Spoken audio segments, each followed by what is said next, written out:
Tuesday. Now we have a panel, and the panel is going to be exploring the legal case for biodiversity. And our moderator for today is Justin Webb. Let me tell you briefly about Justin Webb, who has been a foreign correspondent for the BBC for many years and covered a number of the, of the wars, be it the Gulf and Bosnia, the breakup of the Soviet Union. Is a presenter of the Today program on Radio 4. Is a regular writer on U.S. affairs for the Times and the Unheard website. Educated at LSE, graduating with a BSc in economics in 1983. Thank you so much for joining us today, Justin. Thank you, and thank you for reminding me how old I am. 1983, eh? It's a real pleasure to be here. Shall I go ahead and introduce our panelists now, because they're just popping up. I can see them popping up on my screen, so they'll be popping up on yours as well. And we've got some absolutely perfect people to talk about all of this. Lara Douvartzidis is environment and human rights lawyer with the Legal Policy and Research Unit at the International Bar Association. Videsha Proothveerajh is CEO and chair of the board of legal technology company LexisNexis South Africa, and it's particularly interesting, I think, to involve companies in all of this. Gaythri Raman is managing director of LexisNexis for South East Asia. And we've also got with us Cymie Payne, who is chair of the Ocean Law Specialist Group of the International Union for Conservation of Nature, and an associate professor as well at Rutgers University. So welcome to you all. And with your professorial hat on, first of all, Professor Payne, when we talk about legal rights, and we'll talk about the legal rights that people have in a moment, can we start with nature itself? Does nature exist in legal terms? So some countries are actually beginning to formally give legal rights to nature. In New Zealand, there's a river that has been given legal rights with human guardians appointed to effectuate those rights. Ecuador has a constitutional legal right for nature, but it's not common. I think what we might more commonly see is taking nature as thinking about it in ecocentric terms, not anthropocentric terms, and having human laws that protect those ecocentric values. So small flies may not be of special interest to humans, but we protect them anyway if their species is endangered. And in that sense, we could be said to be giving them some legal rights. Videsha, what's your view of the legal rights of nature? Yeah, I mean, I was thinking about this from a human perspective, right? As a human being, for me, it really comes down to sustainability.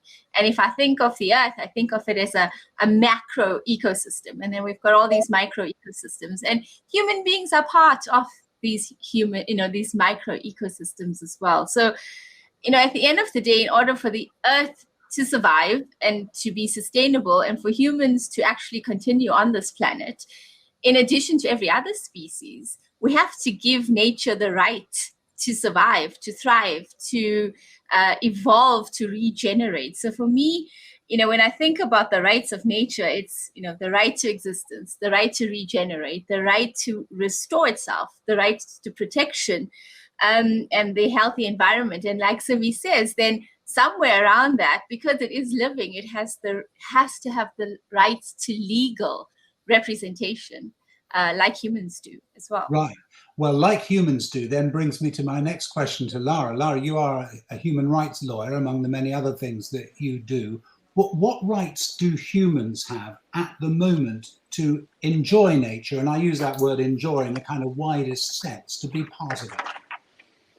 Well, it's a great question, and I perhaps will answer it in two parts. There are the rights that all people are afforded under human rights covenants, as well as domestic human rights laws. And then there are rights afforded only to a special category of people. And here I'm thinking of First Nations, Indigenous, Torres Strait Islander people, and that is because of their special connection to the land. So an elevated right in a sense. So with that first tier of all people, you have the right to property, you have the right to your privacy, but more fundamentally, you have a right to life. And the right to life has been utilised as a litigation window in a number of climate litigation cases to say, my life, my human life is threatened because of various environmental catastrophes that are caused by climate change. So that really sits above the rest. There are others, of course. In my view, all human rights can be associated with climate change because it affects every facet of our life. Then we have what I said before, these special rights. And there are, under the United Nations, the Declaration on the Rights of Indigenous People, you have the right to culture. And that right to culture is prefaced on that special connection between space and place that Indigenous people have. And you have in that right built in a right to consultation. So in the event of extractive industries or an interruption of the land in which you have that special connection, or community does, international law and national laws tell us that you have a right to be consulted about that. And in addition, the right to free, prior and informed consent of what happens. Now, of course, we know in practice, even the most robust or the most forward-thinking constitutions that have those laws, it may be great on paper, but if there's not an enforcement and a broad understanding of those rights, right, that you don't get the full picture. And so, for example, my home country, Australia, where I'm qualified as a solicitor, we have a very strong enforcement regime. We have strong protections for biodiversity, but we've really struggled to balance that gap between Indigenous and non-Indigenous. And New Zealand, for example, with the Te Awa River, appointed their guardians. One was Māori and one was from the Crown. So you have that unifying force. Now, whereas you have in Ecuador has in the constitution the right to nature, but enforcement has been difficult. So it's your rights that you have, but it's also the enforcement of those rights that count. No, exactly. And I think we might come back to that in a second. I want to turn to you, Gaythri, and look at it from the kind of perspective of companies, because you are the managing director of a company, a very important one in a region of the world. Where do you see companies fitting in to this discussion? First of all, I think that many of us, companies, governments, still see nature as an asset. So when you see nature or the environment as assets, you think of the need to manage these assets. But once you look at nature and you view nature as having a legal personhood and with its own set of rights, then nature has a very different kind of persona and personality. And so, a company wouldn't do to a human being what it would ordinarily do to nature, for example, a mining company, for example, right? The miners have different kind of rights. They have unions, for example, but then what you are mining doesn't get a say. So when corporations and companies come into doing business, or they enter a different jurisdiction or a country, etc., they just look at navigating the laws and looking at what they can and cannot do. Now, increasingly, of course, the SDGs play a huge role in it. We are being held accountable. There's many different lenses by which we are looked at and viewed in the way we do business and operate as well. But we are far from thinking of nature as people, personhood. So I think it's really important that it's not just treatises, and we'll get to that. It's not just terminologies like personhood, but it is more than that, and it has to be extremely pervasive. And then the laws, the ratification of treatises into local laws, and then the many enforcement of the laws can go into day-to-day livelihood.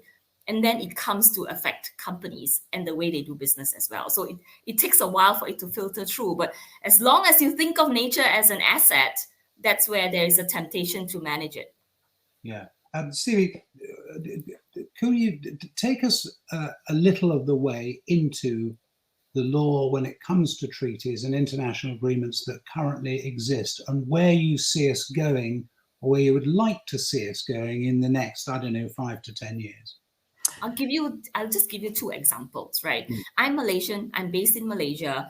Borneo is very close to my heart. And Borneo is the land of extreme, diverse group of indigenous people. There are just the languages alone, there are 400 something indigenous languages. So there are a lot of people that are occupying the land. The right to a healthy, safe environment is not ingrained in the constitution. So there are many, many acts and many, many local legislations that protect the indigenous people. So in the Sabah Land Ordinance, there's a right to communal living and to the community of the indigenous people. So you don't just own your land, you can access the community for your living, right? So you can go somewhere else. And then there's the right to roam and the right to forage, which means it's not my land, it's the jungle. But the indigenous people traditionally have, X acres of land to forage and hunt and live and thrive, right? So these separate ordinances govern it. And so as a corporation, you come in and then you say, oh, I want to plant a palm oil plantation, or, I want to lease hundreds of acres of land to plant rubber or build a rubber plantation, plant rubber trees. How do you navigate that? What laws do? You navigate land laws, you navigate government, municipal, regulatory laws, you pay a lease, you sign a lease agreement, so there's contract laws, then you hire people to the plantation, right? So whether or not it impacts the indigenous people, typical company, you won't get to question that unless you're a company that cares about the SDGs, and not all companies are there yet, right? So you are navigating that. Versus another example that I'll give you, which is, and Malaysia struggles. We battle with illegal logging. We LexisNexis, we support the mobile court in Malaysia, in Sabah, and we go all the way into the jungle, and we go to one little village, and it's surrounded by palm oil plantations. So they give you a little village, they give you a little school, but they don't think about your right to roam and your right to hunt anymore. And they tell you go to the market and buy something. So you completely change that. And who has the right to what to the land? And how does the indigenous community, gain back their land or gain back their rights? Is it land law? These are local laws, right? Another example is the Maldives. Article 22 of the Maldives 2008 Constitution guarantees citizens to rights to a clean, healthy environment. That's a very different thing already, right? So now it's a constitutional right. I do not need to navigate anything. I do not need to navigate a land law or a contract law, anything like that. I do not need to know whether or not I can sue or I can't sue, or is this a criminal case where the AG is supposed. I don't need to worry about all of that. And I'll give you 2 examples. And I spoke with some friends, environmental lawyers in the Maldives. And one example was in one of the islands, 100-year-old trees were uprooted. There were plans to uproot these trees. And these were neighboring islands. But a concerned citizen said, wait a minute, you shouldn't. But the land was leased to a private corporation and they wanted to build a resort and they needed to uproot some trees. So a private citizen from a completely different island could take a suit and sue the government for it because it is a constitutional right? Mm-hmm. Another example would be there was a power plant, they call it a powerhouse, and this was built by the government, right? There's a lot of generators, it was creating a lot of noise and it was creating pollution for the community that lived there, and the community took a lawsuit against the National Power Board, basically, and they had to relocate that powerhouse somewhere else. So you see the 2 examples, right? One is when it's not a constitutional right, and one when it is so much more powerful. That's on land. Cymie, Payne, can we turn to the sea, which is one of your areas of expertise? Where are we at the moment and where are we going? Gladly answer that question, because it makes a beautiful contrast to what Gaythri was just describing. The area that I've been working in at the United Nations for the last 15 years or so is with the high seas. So that's the part of the ocean that is beyond any country's jurisdiction. It's a shared space. It's about 40% of the planet's surface. And it is so deep and filled with different life forms that we're just learning about that it's considered to potentially be 95% of Earth's habitable space. So we don't know as much as we need to know about it to manage it. We have, and this is very exciting, next week, the text will be adopted for a new high seas biodiversity treaty. And that treaty will create institutions and processes and substantive rules that will make it possible to improve the resilience of that ocean biodiversity to all the human insults. Climate change, one of the most dire, ocean acidification, when carbon dioxide has entered the ocean water and is changing the pH of the water, which is extremely destructive to life forms, ocean noise, pollution, all these problems that the ocean has now. So instead of being able to go in and, sort of like in a forest, you could plant new trees, you can't do that in the ocean. What we can do is take measures to reduce the impacts. So creating marine protected areas.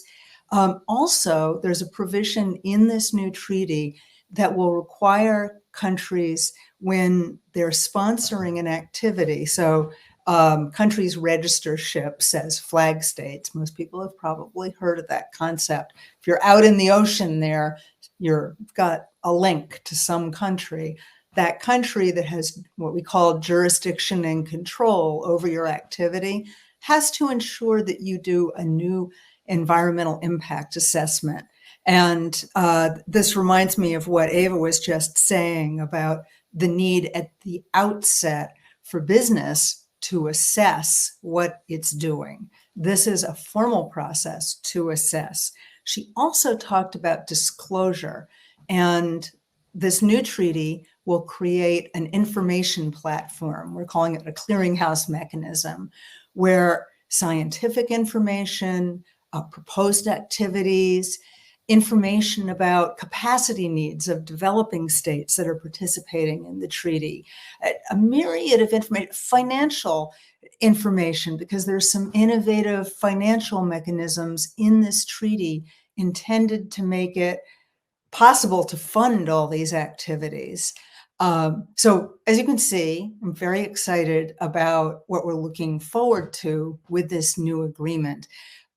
We are going to need a lot of support in every country. And so it's wonderful to have this platform to say, please, when you hear about this treaty in your country, make sure that your government is signing on in September at the UN General Assembly gathering, sign the treaty, and then take steps to ratify it, become a party to the treaty so we can get this going. And of course, you don't have treaties, you don't have international agreements, you don't have domestic laws without lawyers making sure they're properly drafted, but also kind of taking part in the wider process of getting them there. Lara, I just wonder if I could turn back to you. With you're, as I was saying at the beginning, now a human rights lawyer. You've practiced as a solicitor, haven't you? I think you're qualified in Europe as well as Australia. Give us a sense of where the legal profession fits into the discussion that we've just had and that we need to have in the future. Great question. And can I just apologise in advance for any background noise? I'm dialing in from the SB 58 Bonn conference at the UNFCCC headquarters. And anyway. It's an ideal backdrop. We'll forgive you any amount of noise. And if a head of state passes by, call them into the conversation. No, Justin, you're far more important. So in terms of, yes, you're right. I practiced as a solicitor in environment and planning law and also in disputes. So a lot of this, the discussion of biodiversity, traditionally falls squarely in the environment and planning aspect. But no two legal jurisdictions are the same. To me, they're kind of like snowflakes. No two snowflakes are ever meant to be the same. But if you zoom out to the naked eye, they look identical. They're not. And we need to always remember that when we're thinking about implementing laws or transplanting or copying laws from one place to the other, because it can cause an immeasurable amount of problems. In terms of what the legal profession is doing, of course, there's the broader picture, and then there's the granular. In the IBA, we have, for the last decade or so, tried to galvanize the legal profession as the global voice of the legal profession to better align lawyers in tackling the climate crisis. In 2020, we issued a climate crisis statement asking domestic bar associations and law societies, which are the governing bodies often of practitioners. We have ethical obligations, and they're often the ones who set those ethical obligations. It was a call to arms to say, get active in this space, because the IBA itself can't do that. We're not a regulatory body ourselves. Since then, I came on board in September last year. I jumped from commercial legal practice in Sydney to London, and I now work in a coalition with the American Bar Association, the Law Society of England and Wales, and the Brazilian Bar Association to focus on the role of lawyers in tackling the climate crisis. It's the reason why I'm here. We managed as an observer to the UNFCCC. We applied and got an official session on this, which is on later today. And we're talking about what each jurisdiction is doing. And I can give you one example, Justin, that I think is very important to mention. The Law Society of England and Wales released a guidance for its solicitors on the 19th of April of this year. And it is groundbreaking in the sense that, as far as we're aware, no one has done it before. And yet it's almost like unbelievable that no one has. It's a guidance for solicitors to better understand climate change and how to advise their clients with respect to climate change. And because it's the Law Society itself that issued it, it applies to all registered and licensed solicitors in England and Wales, including most lawyers in the major firms. And I've got to admit, I used to work for one of them. So what does that mean? It means that lawyers are now skilling up because their regulatory body is skilling up. And lawyers themselves, we need to start in understanding the best available science. Scientists for far too long have borne the brunt of this, and it's really high time that lawyers get in there. And I mean lawyers in all aspects. You might not think a conveyancing lawyer necessarily needs to know about the ins and outs of climate and biodiversity loss, but if you're advising a client about the purchase of a commercial property, you've got to think 20 years in advance. And 20 years in advance can be a pretty scary place to think about, but you've got to think about it. You know, even, I'm not even going to bother trying to give you all the examples, but we also work with Net Zero Lawyers Alliance, working with, they are an organisation that have over 20 huge Silver Circle, Magic Circle and White Shoe law firms that are members of this organisation, and they help skill up all lawyers in understanding net zero, understanding scope 1, scope 2, scope 3, understanding what are called advised emissions. And I should say the term advised emissions is new. It is contained within the guidance, the legal guidance that was published on the 19th of April. And it means that lawyers should now start thinking about the emissions of their clients in terms of their overall carbon budget. I mean, this is pretty novel stuff. Yeah. And we're now working, we're working with about 15 or 20 local bars to help scale that out, scale out guidance, scale out policy, and meet each law jurisdiction where they're at in their journey, whether it's quite advanced in England and Wales, or whether it's really at the beginning of the journey and how to get started on that, whether it's by resolution. And it's a process, Justin, is the point. And but all lawyers need to skill up. What's really fascinating, listening to you and listening to your detailed lawyer's grasp of this, and the importance that plainly you attach to, and plainly, genuinely, it exists, the importance of those rules, regulations, ways of ways of behaving in a kind of legal sense, the basic structure. What you have to have in order for that to have impact, of course, is the rule of law as well. And that's why I want to turn to Videsha at this stage, because this is something that you had quite a lot of involvement with, haven't you, when it comes to creating rights, for instance, for women and girls around Africa. But I'm just thinking more widely as well, that none of this works if you don't have the rule of law. That's a simple fact, isn't it? Videsha, I think you might be on mute. Sorry, COVID habits. So, I think for us at Lexis, we always say we are the custodians of the rule of law, and we advance the rule of law. So like Lara was saying and Cymie was saying, it's one thing having the laws in place, the policies in place, the statutes, etc. But who and how are we making sure that we are advancing those? It is the application of that becomes most important at the end of the day, because you could have all the laws in place in the world, and if nobody cares and nobody makes sure it's enforced, and also nobody makes sure that people and entities are aware of their rights, it really makes no difference. So that's why rule of law is important, because the rule of law really creates a framework for creating and enforcing laws. And in this case, laws that would protect the environment and our natural resources as well. So it makes sure there are clear legal standards. And we work with the likes of Lara and all the panels that are in place to make sure that mechanisms are in place that prevent the degradation and the exploitation of nature at this point in time. We also, rule of law concerns itself with what we call access, so access to justice. And how do we make sure that individuals and communities, so those people that Gaythri was speaking about, that can represent nature on a grand scale, how do they know that they have that right to access justice? In the case of environmental harm, how are they able to act as guardians for nature? So rule of law becomes very important in that space. And then transparency and participation is also important, because rule of law really, really promotes transparency and public participation in environmental decision making. We don't. It's not helpful or healthy when policy is made just by governments, because there are many agendas at stake, right? So it can't be just political will. It has to be a community that is involved. Like Lara said, where in New Zealand, you have a mountain that is given legal rights, and you have guardians that are humans taking care of that. So those things become really important. And then, of course, we always look at sustainable development.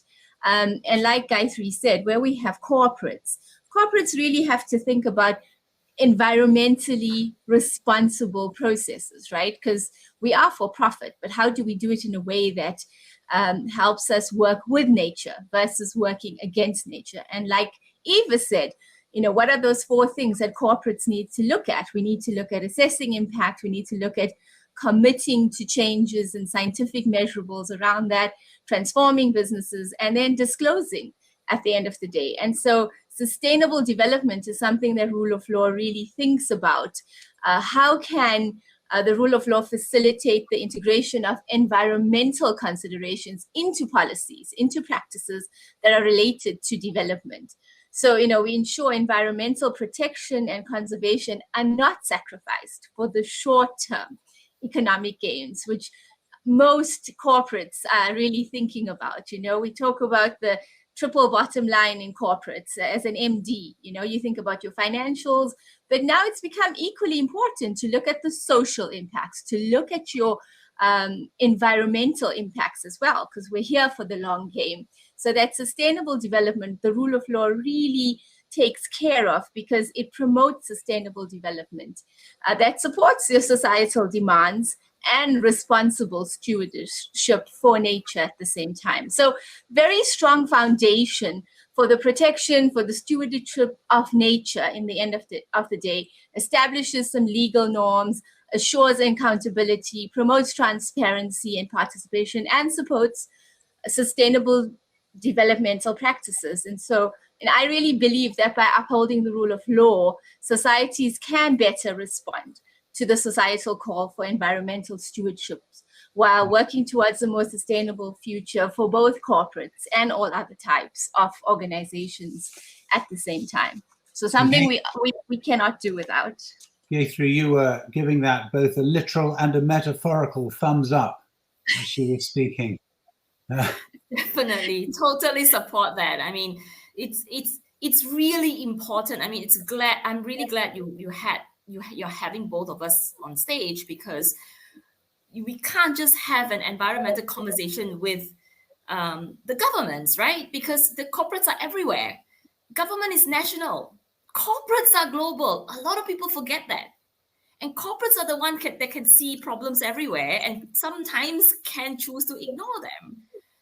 And corporates are the one who can say, wait a minute, there's this law here, but then the other place doesn't have that law. And what about the other place? This law is this way and that way. So going back to Videsha, which is corporates are everywhere. Corporates are cross boundaries, and we're practicing day to day. It's really important that a corporate like LexisNexis, who's gathering data like that, gathers enough data so that everyone can access data from everywhere, laws from everywhere, so that there is a comparison and there is an opportunity for all of us to learn from mistakes that, you know, certain countries or certain governments or certain people or certain corporates are making. Right now, there's not enough, right? If there's a huge oil spill, we hear about it. If there are 100 snakes who get smuggled from Malaysia to Indonesia, nobody knows about it. But snakes can form the apex of the jungle, and we may be destroying the jungle much faster than you think. And we don't know, we don't even know that. Yeah, I mean, Cymie, we obviously have to concentrate to an extent on government. It's governments who have the right to have international treaties. But when it comes to international life, it is an important reminder, isn't it, that corporations are in many ways far more mobile, far faster to act in ways that are bad, but also actually potentially in ways that are good. Exactly. Yeah, that's absolutely true. And to put my professorial hat on again, we talk when, you know, we think about international law, but we're also talking now a lot about transnational law. And that captures the idea that there's both formal law that governs international business transactions that may be collaborative between nations or regions or within a region. But it also captures all of the informal law, the corporate. There's to step out of my ocean world for a moment, there's a very interesting initiative that the global cement industry did to agree on internal guidelines to reduce their climate change emissions. So there's efforts like that that need to be encouraged and supported. The laws are great, but they don't do anything if the people that have to implement them don't internalize the rules. And so finding routes for companies to see it in their interest, to think long-term, to look broadly across all the sectors that they affect, to bring in the science, not to just look narrowly. I'm afraid I was in a conversation with an entrepreneur who was very excited about doing an ocean carbon sequestration project. And, you know, that's great. We need to sequester carbon, pull it out of the air so that we can reach our climate goals. But then this person said, well, we're going to do our our experiments in the middle of the ocean because there's nothing there and it won't hurt anything. Right. Thank you for laughing, Justin. That's all I needed was to get the right reaction. It's crazy. So long-term thinking, a kind of what the Singaporean government calls the 360-degree, horizon scan of what impacts you'll have, are really important. Yeah. Lara, are we getting somewhere when it comes finally, and we're probably going to have to close in the next 5 minutes or so, are we getting somewhere when it comes to the attitudes of people or as individuals that have an impact on all of this, because of course, you know, to an extent people are powerless, but to an extent they are powerful, and can make their views felt both through the places they work in and just their general attitudes. So do you see pressure on organizations that comes from individuals and the kind of sense of change that there is in their attitude to nature?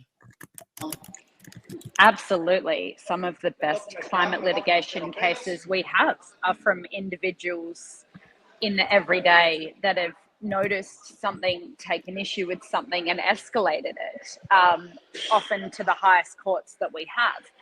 And I think we sometimes forget in the grand scheme of things what an individual voice can do and what a collective can do. It's fair enough. But in climate, in biodiversity, in pollution, the triple planetary threat, it needs everyone to be engaged. I was at the Client Earth annual summit last week, and they had a great speaker who said that based on their research they did, there's about 20% of people who really don't care and don't want to know. There's about 20% of people that really care and are really invested. And then there's the 60% in the middle that are tired of statistics, that want to do good, that want to have that impact, but don't know how. And so to that, I would say it's at this point less perhaps about statistics, although they are incredibly important, and more about storytelling and engaging and having people listen, and listening to understand, not listening to respond, and to engage in the communities that they live in, right? As we've heard, community responses at a local level are the most powerful for mitigation and adaptation. What they need are the funds, and what they need are lawyers that will properly advise them without going broke themselves. So it's as much the law as it is the finance around it, and the understanding of the ethical obligations that lawyers have, I think, in advising fairly and appropriately conceptualizing risk, which is based on the best available science. And of course, the science is settled largely enough. So in terms of how it's shifting, I'm optimistic. I'm often outraged, but I'm optimistic. And that's actually the title of a great podcast, Outrage and Optimism. And I think we need to be both. Everyone has the ability to engage in this space. No one should shy away from it. And we've got to do what we can, you know, all the time. You know, what did our Gaythri say? We need climate change action everywhere, all at once and now. So that's what I would say to that. Good moment at which to leave this discussion. It's been absolutely fascinating, really educative for me. Brilliant. Thank you all so much. I really appreciate you. I'm going to hand back now. And when I say hand back, there's actually nothing I really do, but I'm going to wait for Shona to come and take over from us. Yeah, there she is. Shona, hello to you. Thank you all again so much for all of your contributions. Thanks.